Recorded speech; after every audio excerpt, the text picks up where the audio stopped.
Bueno, hemen daukagu Seiren taldea azokan disko berriarekin zer proposatzen deuzkuzue?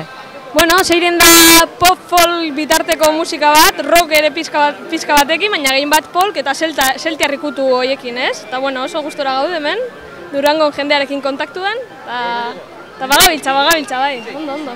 Hemen telebistan ikusten dugu zuen bideoklipak gaur estreinatu duzue gainera eta bideoklip berezia benetan, ez da jente ezagunarekin egina. Oso berezia bai, egia esan Gorka Mertzanekin grabatu genuen, Gorka ezaguna da La Casa de mi Padre bezalako pelikulak egiteagaitik.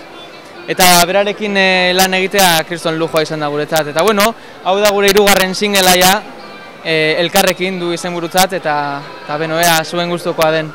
Bueno, Kentzazpi taldea aurtengo arrakastetako bat zuen lan berria zelan doa segunak azokan? Bueno, ondo, guri beti guztizien jaku hemen azokan egoti ez. Azken baten gure publikoagaz harremanetan jartzen zara. Eta bueno, dano gustora gauz ez. Diskoa ondo doa, harrera hona okin deu. Eta, bueno, espero dugu jenti bai gustora geratze gure diskoagaz. Eta Plateroneko kontzertua?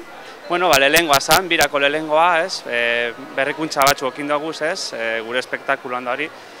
Eta, bueno, nik uste dut estreinuko kontzertu zala ikertzen zala, baina sensazioa onagaz geratu ginen azkenien. Osa, que, bueno, nik uste dut urrengo kontzertuko biek izango dizela, bai, bai, zeberi.